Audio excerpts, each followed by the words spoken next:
नमस्ते। आज हम कुछ ऐसे विषयों पर बात करने जा रहे हैं जिसके बारे में कई दिनों से अटकलें लगी हुई थी। एक तो है सबसे मेजर हमारा जो आज का डिस्कशन होगा वो है स्पेशल सत्र जो होगा पार्लियामेंट का। तो उसमें कल बीजेपी ने एजेंडा जो है वो बता दिया है कि उसमें क्या-क्या होगा। उसमें 4 बिल्स हैं, तो उस वो डिस्कस करने के लिए आज हमारे साथ हैं ओमकार जी। ओमकार जी, आपका स्वागत है। नमस्कार। तो काफ़ी अटकलें लग रही थी इसके बारे में कि क्या होगा, इसमें वक्फ एक्ट आएगा, वन नेशन वन इलेक्शन होगा या फिर जो विमेन रिजर्वेशन होगा वो होगा। पर ये जो 4 बिल्स है उसमें ऐसा कुछ लग नहीं रहा जो क्लेम किया जा रहा था इतने दिनों से। देखिए, प्रधानमंत्री नरेंद्र मोदी इसी के लिए जाने जाते हैं। वो सरप्राइज़ देते हैं और अभी भी जो सरकार की तरफ से बताया गया है कि 4 विधेयक इसमें रखे जाएँगे, जिनमें से 2 विधेयक ऑलरेडी राज्यसभा से संस्तुति मिल चुकी है। जी। 2 और बिल हैं, वो रखे जाएँगे। इसके अलावा कहा गया है कि पहले दिन 18 सितंबर को जो संसद का पुराना भवन है, वहाँ पर जो संविधान सभा से लेकर के अब तक की हमारी अ, लोकतांत्रिक यात्रा है, इसकी जो उपलब्धियाँ हैं, इसके जो दूसरे एस्पेक्ट्स हैं और जो हमने अब तक सीखा है, उस पर चर्चा करेंगे। यानी करीब-करीब 70-75 साल का जो हमारा 1947 के बाद का, बल्कि 1950 के बाद का जो डेमोक्रेटिक हमारा एक जर्नी है, उस पर चर्चा करेंगे। इसमें बहुत सारे पेंच हैं, इस पर बात करेंगे। लेकिन जी। जो मैं कह रहा था कि एक सरप्राइज़ वाला जो एलिमेंट रहता है प्रधानमंत्री नरेंद्र मोदी के हर काम में, तो इस काम में भी था। एक तो अचानक 5 दिन के स्पेशल सेशन की जब उन्होंने घोषणा करवाई, तो यही अपने आप में सरप्राइज़ था। ये उनके विरोधियों के लिए भी था, ये मीडिया के लिए भी था और उन्होंने या संसदीय कार्य मंत्री ने, उनकी सरकार ने या स्पीकर ने कोई एजेंडा बताया नहीं कि जितने जिसको ख़याली पुलाव पकाने हैं, बेटा पका लो। जिसको जो अंदाज़े लगाने हैं, सब लगाओ अपने जो कहना चाहिए कि घोड़े दौड़ाए जाते हैं विचारों के कि नहीं ये हो सकता है, ये हो सकता है, इंडिया का नाम भारत हो सकता है, वन नेशन वन इलेक्शन हो सकता है, वुमेन रिजर्वेशन हो सकता, मतलब जितना जिसके दिमाग दौड़ सकते हैं आप दौड़ा लो। और जब सारे उन्होंने देख लिए कि हाँ, अब ये थक गए, अब और कोई नया ख़याल इनके दिमाग में नहीं आ रहा है, तो उन्होंने फिर एक सरप्राइज़ एलिमेंट दिया कि कुछ नहीं है, कुछ ख़ास नहीं है, ज़्यादा परेशान ना हों, ना मीडिया वाले, ना विपक्ष के लोग।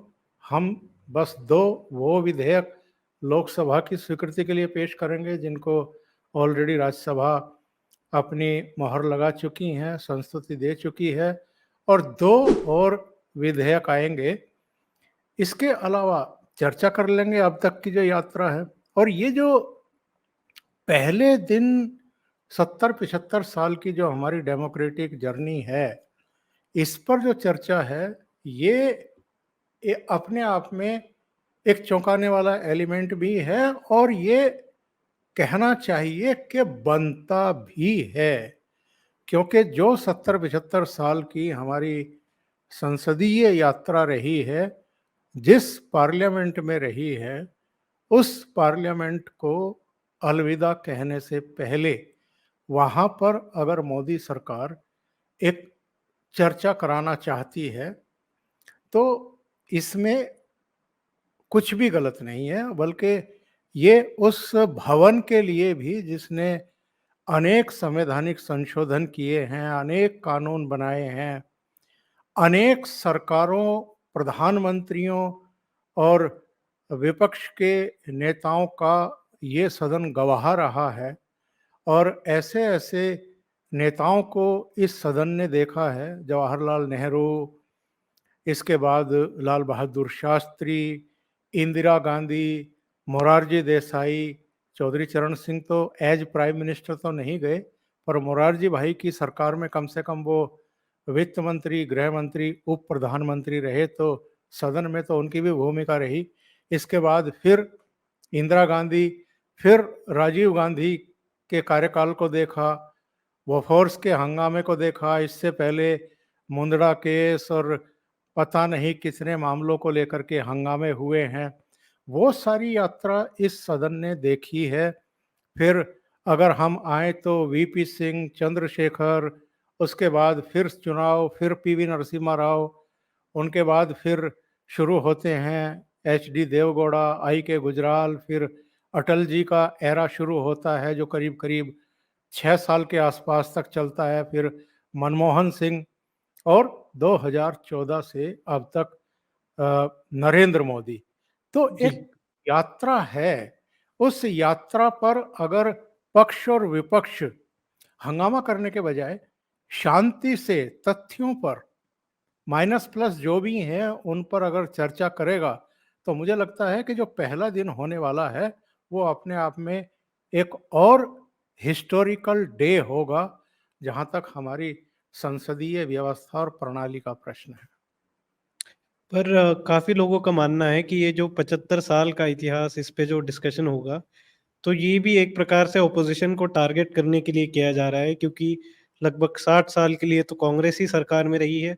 तो इसमें उनकी क्या कमियाँ रही है पिछले 60 साल में, नेहरू की क्या कमियाँ रही है, इंदिरा गांधी की जो कमियाँ रही है, इमरजेंसी वगैरह।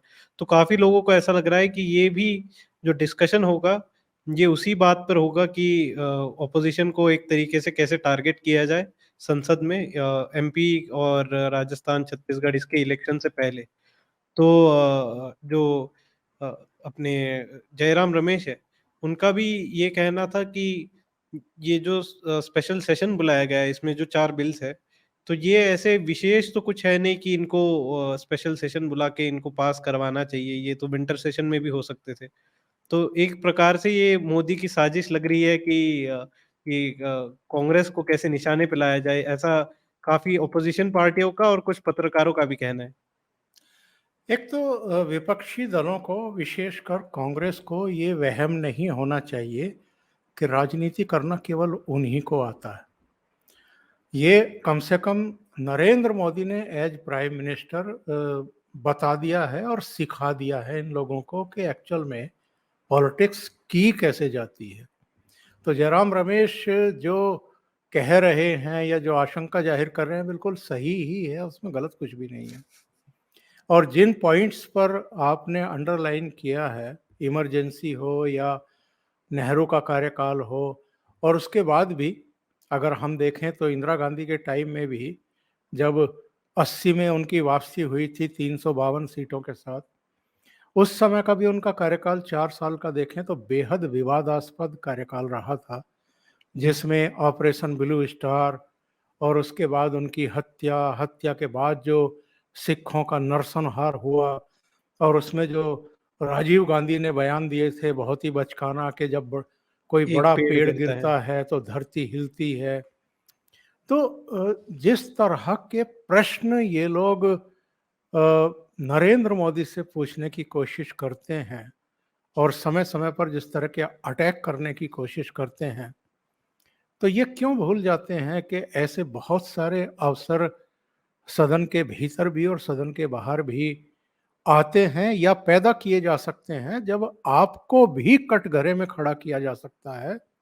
ये पूछा जा सकता है कि ये जो 1947 से लेकर के अब तक की यात्रा है, जिसमें 55-60 साल कांग्रेस के ही प्राइम मिनिस्टर रहे हैं और 35 या 37 साल तो अकेले इस परिवार के ही प्राइम मिनिस्टर रहे हैं, तो ऐसे में देश की जो बदहाली है इसके लिए कौन जिम्मेदार है? 2014 के बाद से ये सारी स्थितियां, परिस्थितियां निर्मित हुई हैं या 1947 से ही थी?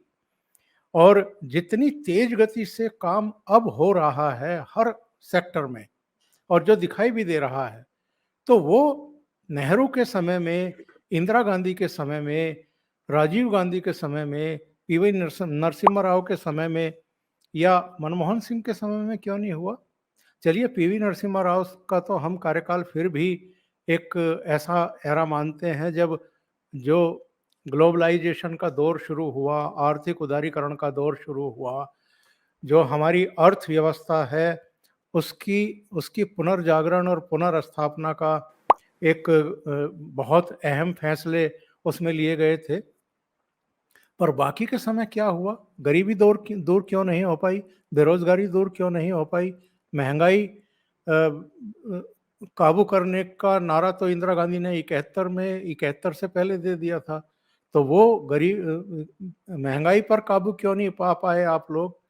तमाम तरह की बातें। और इनके कार्यकाल में ये गिनाने के लिए भाखड़ा नांगल बांध का नाम लेते हैं, कुछ और चीज़ों का नाम लेते हैं, लेकिन जब सदन में चर्चा होगी, समीक्षा होगी, और ये जो आजकल राहुल गांधी लेह लद्दाख की बाइक राइडिंग करते हैं और वहाँ मीडिया के सामने खड़े होकर के ये कहते हैं कि साहब मेरी लोगों से बात हुई है, लोगों का कहना है कि चीन ने हमारी ज़मीन कब्जा रखी है। प्रधानमंत्री नरेंद्र मोदी या डिफेंस मिनिस्टर या होम मिनिस्टर इस पर नहीं बोलेंगे क्या जब पिछले 70-75 साल की बात आएगी? वो बताएंगे नहीं कि नेहरू के समय में कब कब कितनी कितनी जमीनें कैसे कैसे चीन ने कब्जाई थी? या मनमोहन सिंह के समय ही जो 2013 का किस्सा है, किस तरीके से देपसांग में या दूसरी जगहों पर आकर के चीन के सैनिक बैठ गए थे जहां अभी भी बैठे हुए हैं। तो ये सारी चीजें नहीं आएंगी क्या? और इसका डर है इनको, जयराम रमेश जैसों को। वो समझते हैं इन चीजों को कि ये एक दिन की जो चर्चा रखी गई है, इसका मतलब क्या है, इसका मकसद क्या है? इनको आईना दिखाने का ही मकसद है। ये बिल्कुल सही उस पर पहुंच गए हैं। और दूसरी बात ये है कि लोकतंत्र की हत्या की बात करते हैं ना, इनको बड़ा शौक है इस बात का। सोनिया गांधी से लेकर के राहुल गांधी तक इनके तमाम प्रवक्ता, इनके नेता बात बेबात जो है लोकतंत्र की हत्या कर दी गई। लोकतंत्र की हत्या इस देश में अगर किसी ने की थी तो उसका नाम इंदिरा गांधी है। सबसे और पहले तो इंदिरा नेहरू ने ही की। फ्रीडम ऑफ स्पीच और एक्सप्रेशन पे जो पहला अमेंडमेंट आया वो नेहरू जी ने ही किया था। नेहरू के तो बहुत सारे किस्से हैं जो संभवतः सदन में रखे जाएंगे लोगों के सामने कि वो कैसी डेमोक्रेसी चाहते थे। मजरूह सुल्तानपुरी ने उनके बारे में कुछ लिख दिया था, तो मजरूह सुल्तानपुरी को 17 महीने तक जेल में रहना पड़ा था। जी। उनको बाहर नहीं निकलने दिया गया था। इसी तरीके से अलग अलग समय पर इन्होंने क्या कुछ नहीं किया। इमरजेंसी के दौरान किशोर कुमार के रेडियो पर गानों पर पाबंदी क्यों लगाई गई थी, इसकी भी चर्चा होगी। अगर चर्चा करने पर उतारू हो गए सरकार के लोग, वो बताएंगे कि संजय गांधी ने किस तरीके से प्रेशराइज किया था किशोर कुमार को किसी कांग्रेस के यूथ प्रोग्राम में आकर के गाना गाने के लिए, और उन्होंने मना किया तो बदले में उनके गानों का प्रसारण तक रेडियो पर बंद कर दिया गया था। ये डेमोक्रेसी की हत्या की बात करते हैं। इतना ही नहीं बल्कि लता मंगेशकर ने जब सावरकर की कविताओं पर काव्य किया था, तो लता मंगेशकर और हृदयनाथ मंगेशकर को ऑल इंडिया रेडियो से निष्कासित कर दिया था क्योंकि उन्होंने सावरकर की कविताओं को, पंक्तियों को म्यूजिक दिया है। तो ये तो इनका टॉलरेंस लेवल है और ये इनकी फ्रीडम ऑफ स्पीच के लिए ये कि जो उनसे कंफर्म नहीं करता उसको वो साइड ट्रैक कर देते हैं और फिर बाद में आके ये बोलते हैं कि देश में जो है अब जो है फैसिज्म आ गया है। और चाइना की भी जब राहुल गांधी बात करते हैं तो वो ये नहीं कहते कि मनमोहन सिंह के दौरान क्या हुआ था या नेहरू का क्या वक्तव्य था गलवान के लिए या फिर जो अक्साई चीन है उसके लिए कि वहां तो एक पत्ता नहीं उगता तो उसकी हमें क्या जरूरत। तो ये तो इवन इनके असम विजनरी लीडर है। असम को उसके हाल पर छोड़ दिया था इन्होंने, नेहरू ने। असम को भी ये बल्कि काफी लोगों को ये पता नहीं है कि असम को भी ये ईस्ट पाकिस्तान में देने के लिए जा रहे थे। वो तो यस। भला उन लोगों का कि जिन्होंने वो कुपोषण करके जैसे तैसे भारत में वो विलीन हुए, वरना आज आसाम भी एक वेस्ट बंगाल का वेस्ट अपना बांग्लादेश का पार्ट होता, ईस्ट पाकिस्तान का पार्ट होता। तो एक्चुअल में जब जब अतीत में झांकने की बात होती है ना, तो ये लोग घबरा जाते हैं, इनके तिरपन कांप जाते हैं। इनको लगता है कि हमारा तो इतिहास ऐसा है कि उसको अगर उघाड़ना शुरू करेंगे तो उसमें सड़ांध ही आएगी और कुछ नहीं होगा। इन्होंने इनके जो जितने भी पूर्वज हैं जिन्होंने शासन किया है, उन्होंने जो जो कारनामे कर रखे हैं, जो जो भ्रष्टाचार इनके कार्यकाल में हुए हैं, जिस तरीके से डेमोक्रेसी के साथ एक तरीके से बलात्कार हुआ है, और जिस तरीके से मतलब आप मैं बहुत छोटी सी बात कह करके अपनी इस पॉइंट पर बात खत्म करूंगा। 2014 से पहले वरुण, अगर हम देखें तो क्या हाल करके छोड़ा था इन्होंने देश का। मैं दिल्ली रहता हूँ, दिल्ली से जब मुझे अपने होम टाउन मेरठ जाना होता था, तो मानसिक तौर पर तैयार करना पड़ता था कि बेटा कम से कम 2-3 पॉइंट ऐसे हैं, 2-3 शहर ऐसे हैं जहां आपको ढाई 3 घंटे जाम में फंसना ही है।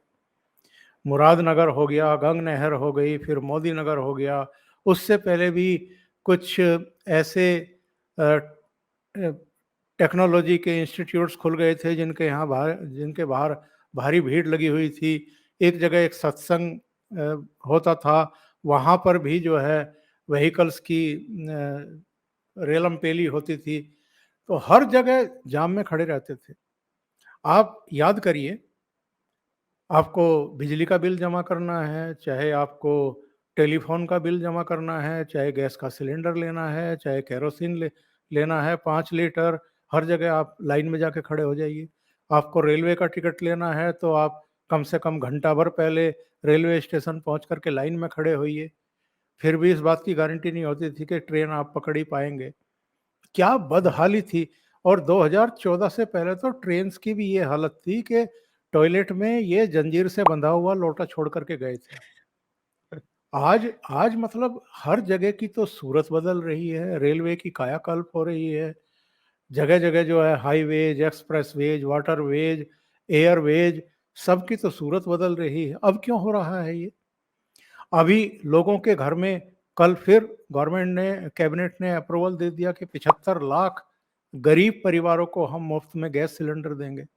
जी। कोविड काल से ही 80 करोड़ लोगों को मुफ्त में भोजन उपलब्ध करा रही है ये सरकार। शौचालय बनाना घरों में भी, स्कूलों में भी, स्वच्छता अभियान चलाना, हर घर में बिजली पहुंचाने का संकल्प, मतलब कितने काम ये लोग कर रहे हैं। पहले क्यों नहीं किए गए? क्योंकि इच्छा शक्ति नहीं थी। पहले लूट-मार होती थी, भ्रष्टाचार की ही खबरें आती थी।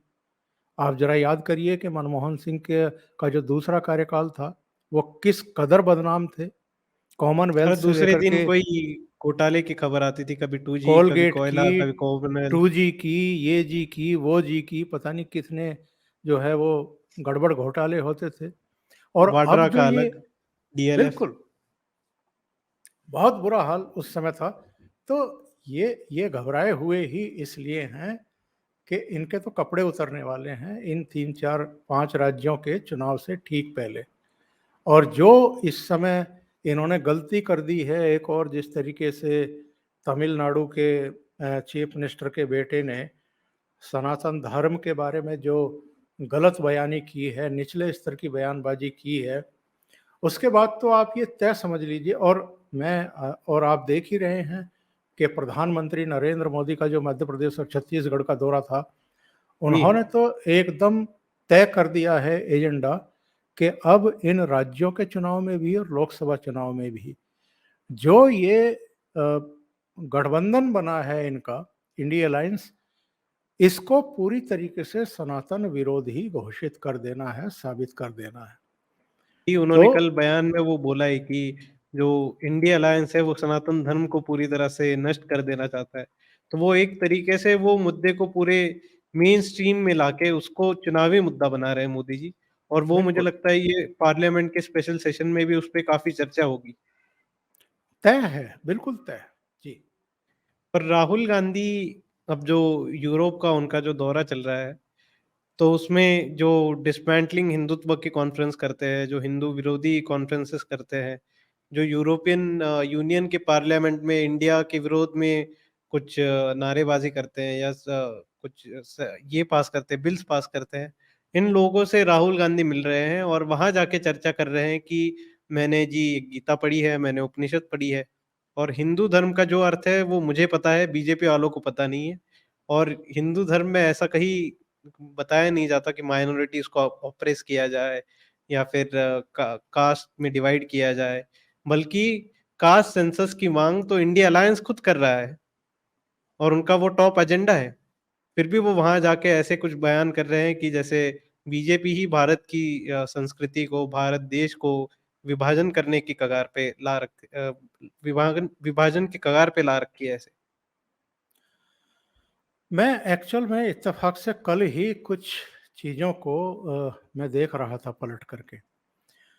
1967 से लेकर के 2019 तक के जो लोकसभा चुनाव के रिजल्ट रहे हैं, किस पार्टी को किस चुनाव में कितना वोट शेयर मिला, कितनी सीटें मिली, ये सब मैं देख रहा था। और मैं इसलिए देख रहा था कि राहुल गांधी ने वहाँ एक बात और कही है। उन्होंने कहा कि साहब वो 60% वोट शेयर का प्रतिनिधित्व करने वाले मल्लिकार्जुन खड़गे को राष्ट्रपति की ओर से डिनर का निमंत्रण पत्र नहीं भेजा गया और ये लोग विपक्ष को एक्सेप्ट करने को तैयार नहीं है, विरोध को एक्सेप्ट करने को तैयार नहीं है। 60% का प्रतिनिधित्व करने वाले मल्लिकार्जुन खड़गे 67 से लेकर के अब तक कभी भी कांग्रेस को 60% वोट कभी नहीं मिले, नेवर, जी। कभी नहीं मिले। दो बार, एक बार 400 से ऊपर गया आंकड़ा जब इंदिरा गांधी की हत्या हो गई थी और राजीव गांधी के नेतृत्व में चुनाव लड़ा गया था 1984 में, जिसमें ये लोग मजाक उड़ाते हैं कि साहब भारतीय जनता पार्टी 2 सीटों पर सिमट करके रह गई थी। सिमट करके नहीं रह गई थी।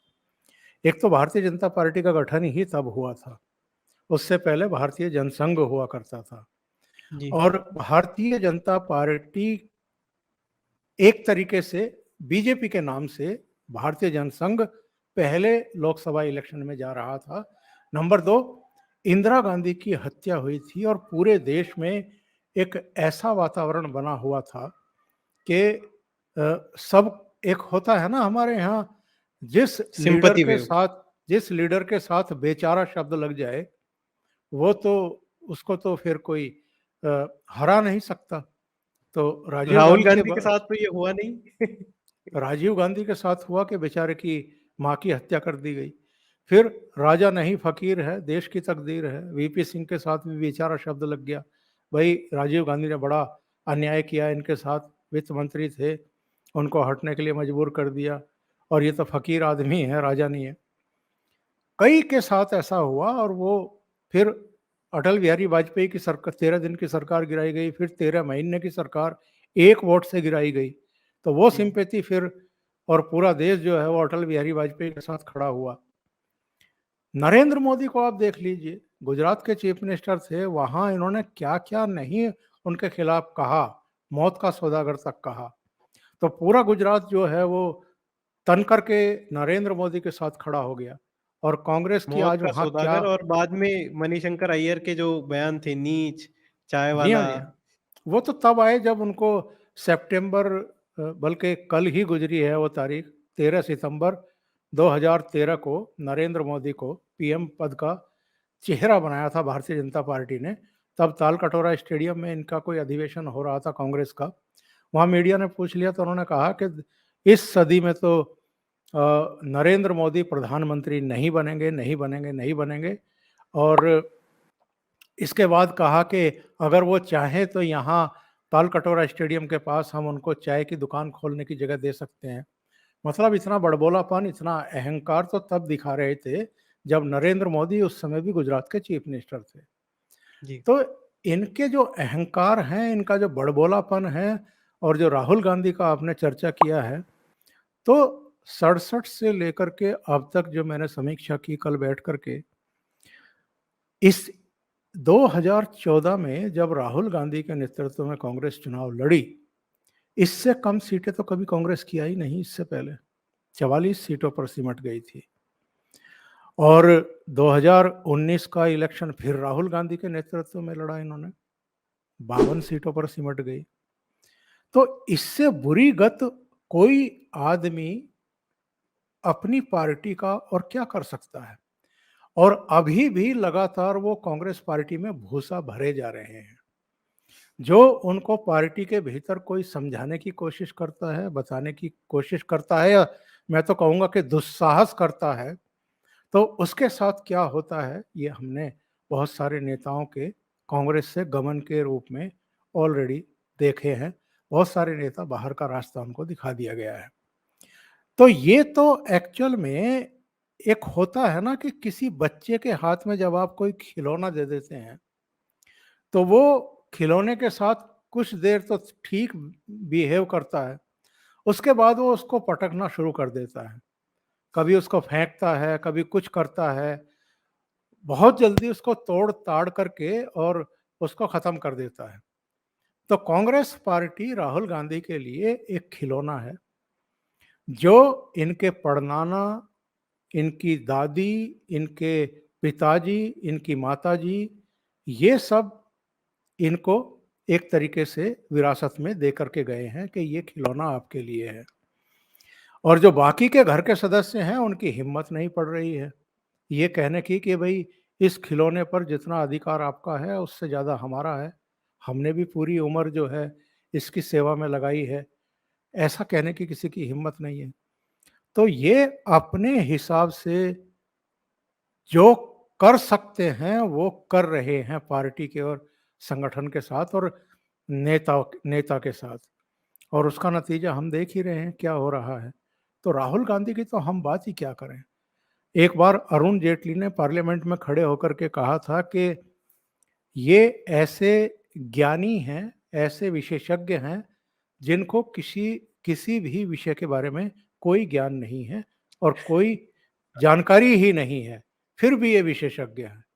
जी। जी, और जब हम बात करते हैं ये राहुल गांधी ने बनाए हुए ये इंडिया अलायंस की, तो एक और तो ये सब साथ में आते हैं, फ़ोटो खिंचाते हैं 28-30 नेता, और दूसरी ओर जब बात आती है सच में सीट शेयरिंग की या फिर इलेक्शन की, तो सब फिर आपस में लड़ते हैं। जैसे एक कल ही अधीर रंजन चौधरी का बयान है, जो उन्होंने ममता पे ताना कसा है कि वो तो चली गई G20 पे डिनर करने, तो ऐसी भी क्या बात थी? या फिर केरला में अगर हम देखें तो सीपीआई और कांग्रेस आपस में लड़ रही है। पंजाब में देखें तो आपने बोल दिया कि यहाँ पे तो कोई अलायंस हो ही नहीं सकता कांग्रेस के साथ। तो फिर ये इंडिया अलायंस बचा कहाँ है?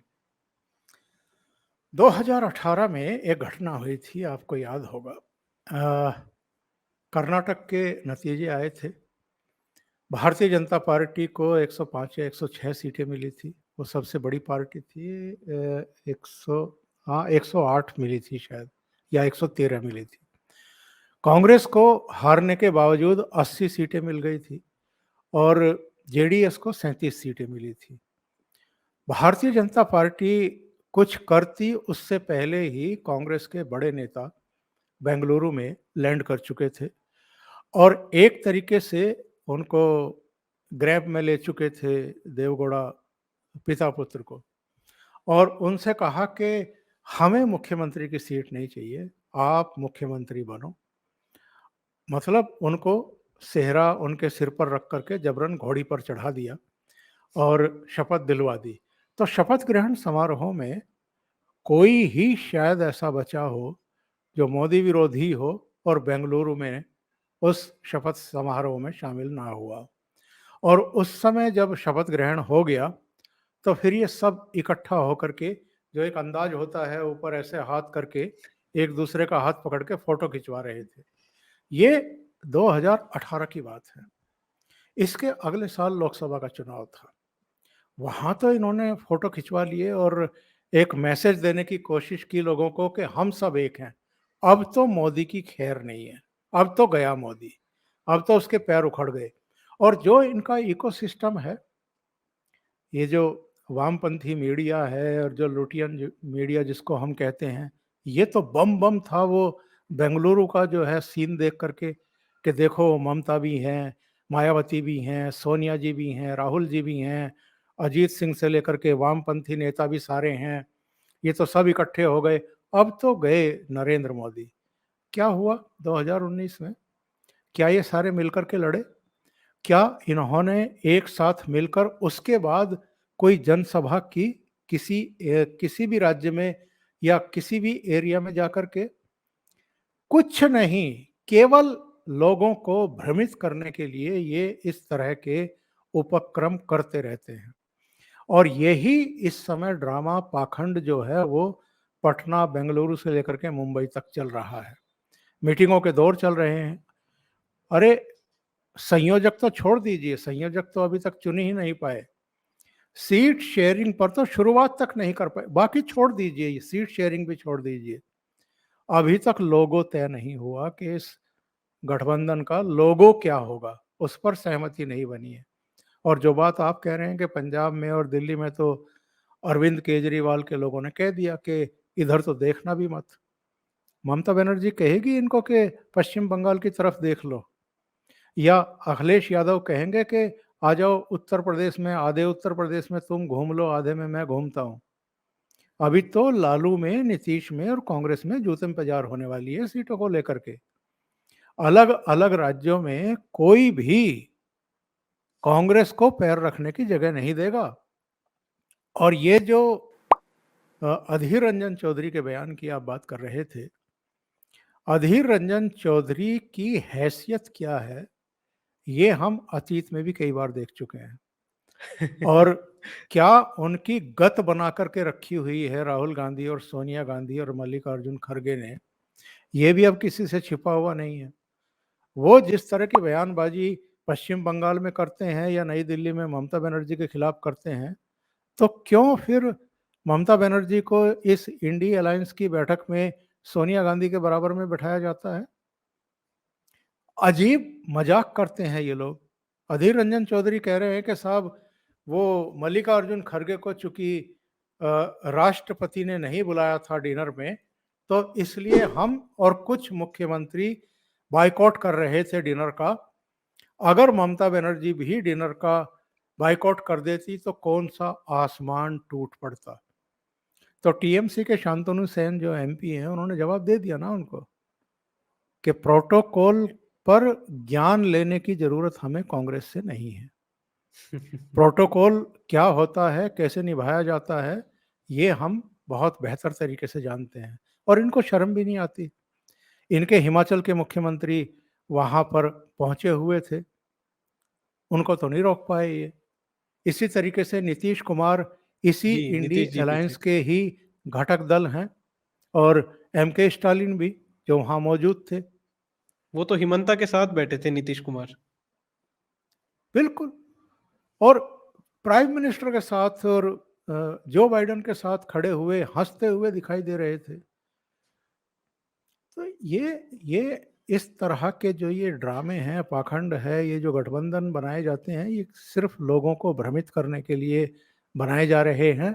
ये आगे चल ही नहीं सकते हैं। नवंबर दिसंबर आते आते आप देखिएगा, इनमें से आधे से ज्यादा भाग खड़े होंगे। सीट शेयरिंग हो ही नहीं सकती है, उस पर सहमति हो ही नहीं सकती है। एक दो तीन सभाएं होते होते उसके बाद आप देखिएगा ये अपने अपने राज्यों में अपनी अपनी सभाएं करते हुए दिखाई देंगे। तो कुछ जी, होने सीट वाला का नहीं। भी ये है कि ना तो कोई और कांग्रेस को स्पेस देगा, या फिर कांग्रेस जहाँ पे स्ट्रांग है जैसे एमपी है या राजस्थान है, गुजरात है, तो वहां पे आपको क्या लगता है कि कांग्रेस आपको वहां पे स्पेस देगी? क्योंकि वही आगे चल के जो स्टेट इलेक्शन होंगे वहां पे आप और फिर कांग्रेस को टक्कर देगी, तो कांग्रेस भी अपनी जगह क्यों देगी दूसरों को? कांग्रेस ऑलरेडी अरविंद केजरीवाल को अपमानित करना शुरू कर चुकी है। फोटो भी नहीं डाला और था अभी लास्ट पोस्टर में। अ, क्योंकि अरविंद केजरीवाल की हरकतें हैं ही ऐसी। अरविंद केजरीवाल छत्तीसगढ़ पहुंच गए, वहां कार्यकर्ताओं को संबोधित करके चले आए, भूपेश बघेल के ऊपर अटैक करके आए। यहाँ मध्य प्रदेश में आ गए, मामा के बारे में कुछ कह के आए कि अब ये नया चाचा आ गया है, यानी मैं आ गया हूँ। और जो पहली सरकारें थी उनके बारे में भी कुछ कुछ कह करके चले आए। सौरभ भारद्वाज ने तो कह ही दिया था, मुंबई बैठक और बेंगलुरु बैठक से पहले ही कह दिया था, बल्कि पटना बैठक से भी पहले कह दिया था कि आप दिल्ली और पंजाब की तरफ मत देखना लोकसभा चुनाव में, उसके बाद हम राजस्थान और मध्य प्रदेश की तरफ ना देखने के बारे में सोचेंगे। तो इनके इनके भी तो वो शेख चिल्ली वाले सपने हैं ना, तो उनको ये मूर्त रूप देना चाहते हैं। और कांग्रेस और अरविंद केजरीवाल का इतिहास क्या रहा है, किस तरह के इनके रिश्ते रहे हैं, अभी भी जिस तरह की पुरानी वीडियो निकल कर के आ रही हैं संजय सिंह की, अरविंद केजरीवाल की, सोनिया गांधी की जो इन्होंने आरती उतार रखी है, जो पुराने हेलीकॉप्टर सौदे में के साहब इटली की अदालत में जो आरोप पत्र पेश किया गया है उसमें सोनिया गांधी का नाम है। अगर सोनिया गांधी को गिरफ्तार करके ठीक तरीके से इंट्रोगेशन किया जाए तो सब कुछ उगल देंगी, इस तरह के तो बयान दे रखे हैं अतीत में इन्होंने। और जिन अब घटक दलों के साथ, गठबंधन दलों के सहयोगियों के साथ ये खड़े होकर के चित्र उतरवा रहे हैं, उनके बारे में इन्होंने क्या क्या नहीं कह रखा है। तो ये इसलिए मैं कह रहा हूं कि ये आगे नहीं चलने वाला है। और इसका हमने एक लाइव एग्जाम्पल देख लिया कि महाराष्ट्र में जो एक कहते हैं 3 विरुद्ध विचारधाराओं की पार्टी, कांग्रेस, राष्ट्रवादी और शिवसेना, एक साथ केवल उनका एक एजेंडा था कि बीजेपी को सत्ता में नहीं आने देना, इसलिए उन्होंने जो गठबंधन किया। तो बाद में आज हम देखते हैं कि विपक्ष में वैसे अभी सिर्फ कांग्रेस बचा है। एनसीपी और शिवसेना का एक जो मेजर घटक था वो बीजेपी के साथ चला गया है। तो राष्ट्रीय स्तर पे भी हमें कुछ ऐसा देखने मिल सकता है कि अगर जो विरुद्ध विचारधारा की पार्टियां एकत्र आएंगी, तो जो ग्राउंड पे जो कार्यकर्ता है, जो नेता है, अगर उनकी सीट अगर दूसरे को जाने वाली है, तो वो भी कहीं ना कहीं या तो विपक्ष से लड़ेंगे या फिर बीजेपी में आ जाएंगे कि उनकी सीट किसी और को ना जाए। इसके बारे में आपको क्या लगता है? बहुत ही महत्वपूर्ण तथ्य आपने रखा है। देखिए, शिवसेना में जो 40 एमएलए टूटे थे वो क्यों टूटे थे? क्योंकि 2019 का चुनाव वो भारतीय जनता पार्टी के साथ गठबंधन में लड़े थे। किन के खिलाफ लड़े थे? कहीं एनसीपी के खिलाफ लड़े थे, कहीं कांग्रेस के खिलाफ लड़े थे, और वो जीत करके आए थे। अगर वो उद्धव ठाकरे के साथ बने रहते तो उनकी क्या गत होने वाली थी?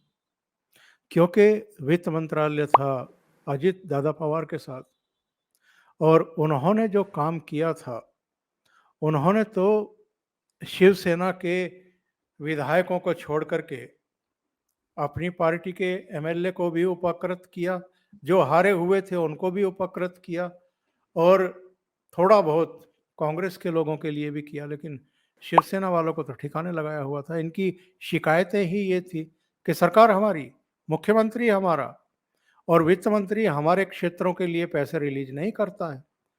ये अपने अपने जो इनके हारे हुए एमएलए हैं या जो इनके मंत्री हैं दूसरी सीटों से, उनको उपकृत कर रहे हैं। तो जब जमीन पर जाकर के आपको फिर से एक दूसरे का सामना करना होता है, तब असलियत में पता लगता है कि जनता का मूड क्या है आपके प्रति। तो बहुत सोच समझ करके ही उन लोगों ने उद्धव ठाकरे का साथ छोड़ा था। वैसे तो अगर गहराई से देखें, महाराष्ट्र से चूंकि आप आते भी हैं, आप बहुत अच्छे तरीके से जानते हैं वहाँ की राजनीति को, वहाँ के राजनीतिक दलों के नेताओं के चरित्र को, उनके इतिहास को। शिवसेना का जो हाल हुआ है, ये तो शरद पवार ने किया है।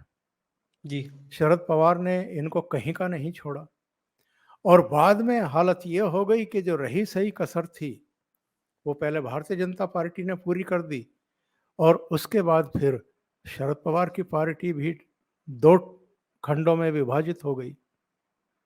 कुछ लोगों का कहना है कि अजित पवार और जो 8 दूसरे विधायकों ने मंत्री पद की शपथ ली है, इसके पीछे शरद पवार की ही इच्छा है, उन्हीं का खेल है। पर वो इतने चालाक बनने की कोशिश करते हैं कि मेरी चालाकी ना पकड़ी जाए, पर इस बार तो वो पूरी तरीके से निवस्त्र हो गए।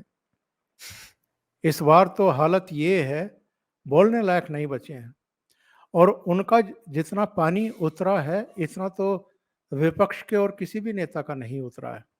अब आप इस इंडी गठबंधन में देख लीजिए, शरद पवार की कोई पूछ है, कोई सम्मान है, कोई सलाह है? कुछ नहीं। बिल्कुल अलग-थलग पड़ गए हैं। और कल की बैठक ज़रूर उनके आवास पर हुई थी, पर ज़रा ये देखिए कि इसमें क्या पार्टियों के शीर्ष नेता शामिल थे विचार-विमर्श करने के लिए?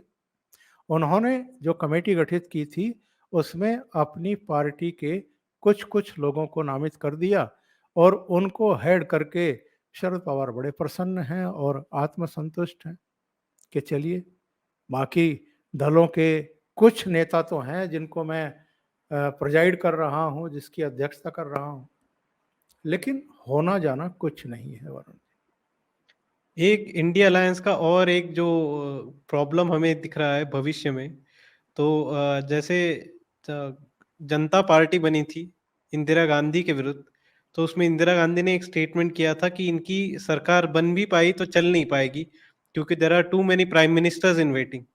तो हम जो इंडिया अलायंस देखते हैं, इसमें वही एक इशू आ रहा है। और कल तो हद तो ये हो गई कि प्रियंका चतुर्वेदी जो शिवसेना की स्पोक्स पर्सन है उद्धव ठाकरे गट की, तो उन्होंने कहा कि हमें अपेक्षित है कि Uddhav Thackeray prime minister candidate रहे इंडिया अलायंस के। तो इस बात पे बाकी जैसे ममता बनर्जी हो या नीतीश कुमार हो या स्टालिन हो, जिनकी कांग्रेस के बाद सबसे ज्यादा सीटें हैं अलायंस में, तो ऐसे लोग क्यों शांत रहेंगे और ये क्यों सहमत होंगे? एक्चुअल में 1977 और 2023 में मूलभूत अंतर है। 1977 में इंदिरा गांधी को पता था कि उन्होंने क्या पाप कर रखे हैं और वो इलेक्शन हारेंगी। बावजूद इसके कि आईबी ने एक रिपोर्ट दी थी कि साहब आप ह्यूज मैंडेट लेकर के वापसी करने वाली हैं। वो आईबी की रिपोर्ट बहुत ही कहना चाहिए चंडू खाने की थी। इन्होंने झोंक में आकर के वो चुनाव करवा दिए और बहुत बुरा हाल हुआ। हालांकि बुरा हाल होने के बावजूद 154 सीटें फिर भी कांग्रेस को 1977 में मिली थी। दक्षिण के बहुत सारे राज्यों से उनको ताकत मिली थी। उत्तर में तो वो अपना भी इलेक्शन हार गई थी। पर तब चूंकि इमरजेंसी के बाद वो इलेक्शन हो रहा था, इंदिरा गांधी को पता था कि आप सत्ता से बाहर जाएंगी और ये लोग सत्ता में आएंगे। तो इसलिए वो कह रही थी कि प्रधानमंत्री पद के बहुत सारे चेहरे हैं। आज तो वो स्थिति नहीं है। आज तो नरेंद्र मोदी के खिलाफ किसी तरह का कोई आरोप भी नहीं है। नरेंद्र मोदी ने कोई पाप भी नहीं कर रखे हैं, कोई इमरजेंसी जैसी भी चीज नहीं की है। बल्कि हालत ये है कि उनके कार्यकाल में तो जो उनके सपोर्टर माने जाते हैं मीडिया में भी, उनके खिलाफ भी अलग अलग राज्यों में एफआईआर दर्ज की जा रही हैं। यानी इतना इतना डेमोक्रेसी है कि खुलेआम जो है ये सब काम हो रहा है। और इनको भी पता है जो इकट्ठा हुए हैं 26-28 दल, कि हम ये सब किस लिए कर रहे हैं। और पिछले दिनों तो उन्होंने कह भी दिया, जो कांग्रेस के इनके नेता हैं आचार्य प्रमोद कृष्णम, उन्होंने कहा कि ये सब इकट्ठा इसलिए हुए हैं कि सबको पता है कि नरेंद्र मोदी इतने शक्तिशाली नेता है, इतने लोकप्रिय नेता हैं कि अकेले अकेले ये उनका मुकाबला नहीं कर सकते। तो इससे कड़वा सच तो कोई कह नहीं सकता, स्वीकार नहीं कर सकता। तो नरेंद्र मोदी की वापसी में तो किसी को कोई शक शुबा है नहीं। देश के भीतर भी सब जानते हैं, विदेशों में भी अब तो सब जान चुके हैं जिस तरीके से उनका सम्मान हो रहा है, जिस तरीके से अलग अलग देश दीर्घकालिक समझौते उनकी सरकार के साथ कर रहे हैं। उनको पता है कि यही आ रहे हैं। और जितने भी सर्वे ओपिनियन पोल आ रहे हैं, उनमें किसी में एक में भी ये नहीं कहा गया है कि उनको विखंडित जनादेश मिलेगा या त्रिशंकु लोकसभा होगी। सब कह रहे हैं कि नहीं, स्पष्ट बहुमत मिलने जा रहा है। तो इतने तो ये भी सूरदास नहीं है कि इनको दिखाई नहीं दे रहा कि क्या होने जा रहा है।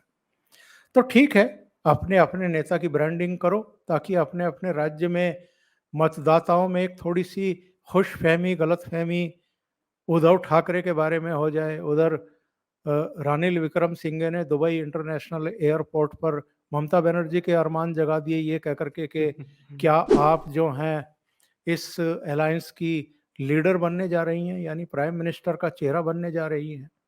तो अलग अलग राज्यों में ये इस तरह के शिगुफे छोड़ेंगे ताकि मतदाताओं में ये भ्रम एक पैदा किया जा सके, फैलाया जा सके कि ममता ही प्राइम मिनिस्टर बनने जा रही हैं, उद्धव ठाकरे ही प्राइम मिनिस्टर बनने जा रहे हैं, या नीतीश बाबू ही प्राइम मिनिस्टर बनने जा रहे हैं।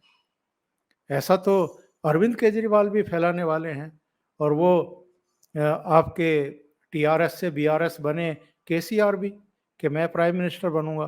तो ये अलग अलग राज्यों में एक ऐसा वातावरण बनाने की कोशिश करते हैं ताकि मैक्सिमम वोट इस नाम पर मिल जाए कि भाई ये तो प्राइम मिनिस्टर बन सकते हैं। इसके अलावा इसमें और कोई तथ्य और सत्य नहीं है। जी, तो अंत में एक जिस विषय से हमने शुरू किया था स्पेशल सेशन, तो उसमें एक जो सबसे विवादास्पद जो ऑपोजिशन के लिए बिल है वो है चीफ इलेक्शन कमिश्नर और इलेक्शन कमिश्नर्स के अपॉइंटमेंट। तो सुप्रीम कोर्ट के 5 जजेस के बेंच ने एक सुनवाई में जजमेंट दिया था अभी मार्च में कि जो अपॉइंटमेंट होगी इलेक्शन कमिश्नर की, तो उसमें प्रधानमंत्री, लीडर ऑफ ऑपोजिशन और सीजेआई होंगे तब तक क्यों जब तक कोई इस वैक्यूम को फिल ना करे। तो एग्जैक्टली, अब ये एग्जैक्टली। जो अब ये जो नया बिल आ रहा है तो वो वैक्यूम को फिल करके सीजेआई के जगह यहाँ पे कैबिनेट मिनिस्टर को लाया जा रहा है। पर इसमें ऑपोजिशन को ये डर है कि फिर इलेक्शन भी बीजेपी के हिसाब से होंगे क्या? 2014 से पहले क्या कांग्रेस के हिसाब से इलेक्शन होते थे? और जो 2014 से पहले इलेक्शन कमिश्नर या चीफ इलेक्शन कमिश्नर बनाए जाते थे, वो सुप्रीम कोर्ट के चीफ जस्टिस की सहमति से बनाए जाते थे, या कोई ऐसा मैकेनिज्म था कि जिसमें सरकार की कोई भूमिका ना होती हो, ऊपर से ही वो टपक जाते हों कि ये चीफ कमिश्नर बन गया है, ये इलेक्शन कमिश्नर है।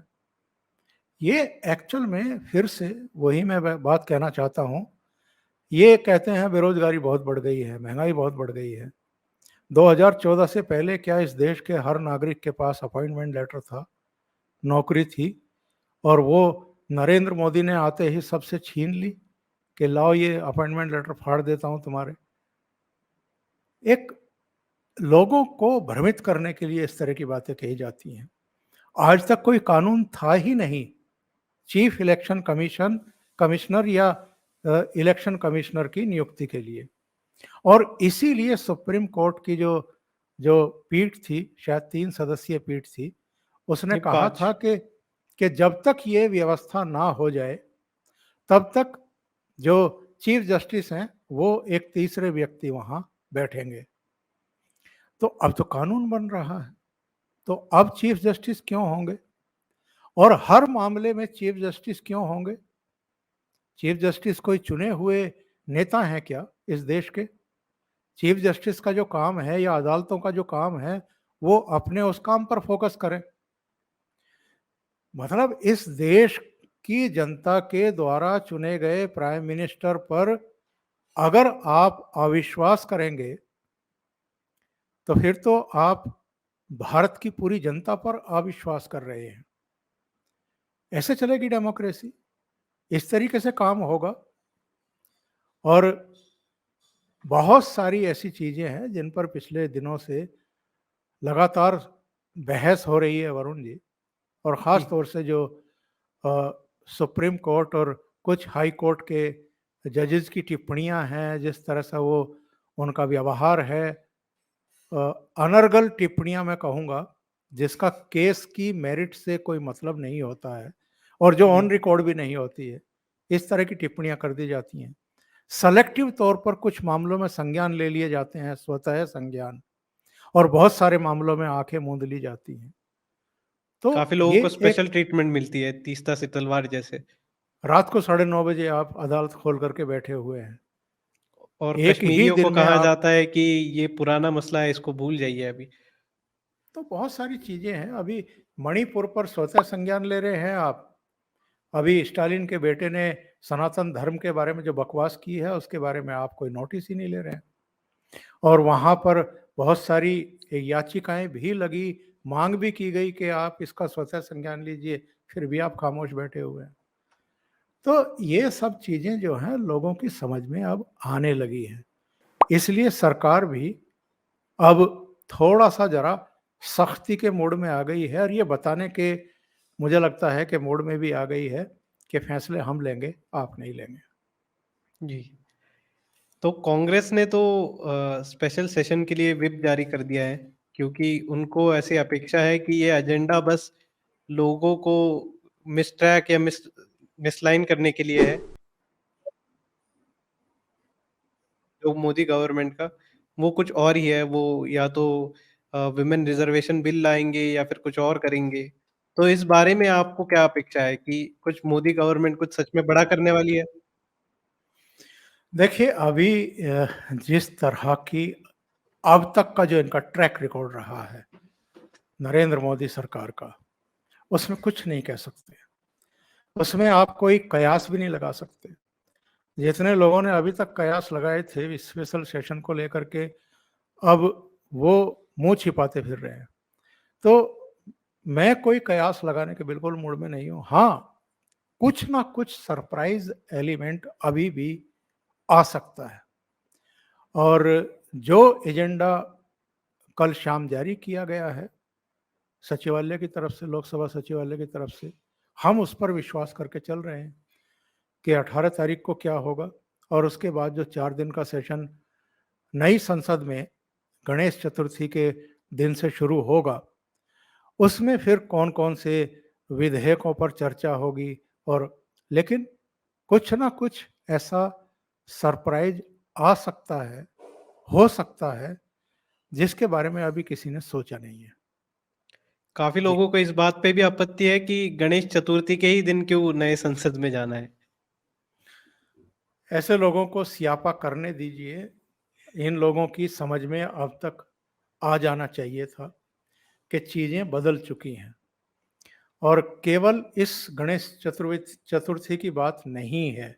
इससे पहले भी जब नई पार्लियामेंट का लोकार्पण किया गया था, तब भी तो जो हमारी वैदिक और हमारी सनातनी परंपराएँ हैं, उसके अकॉर्डिंग ही सब कुछ हुआ था, सारा पूजा-पाठ हुआ था। सेंगोन की जो स्थापना स्पीकर की चेयर के पास की गई है, वो क्या था? तो ये आँख मूंदने से या स्टेटमेंट जारी करने से कुछ नहीं होगा। देश किस तरफ निकल पड़ा है, चल पड़ा है, ये अब इनकी समझ में आ जाना चाहिए। तो इसी के साथ हम आज की इस चर्चा को विराम देंगे। ओमकार जी, आपका बहुत-बहुत धन्यवाद। जय हिंद, बहुत वंदे धन्यवाद। मातरम। Thank you so much. नमस्कार।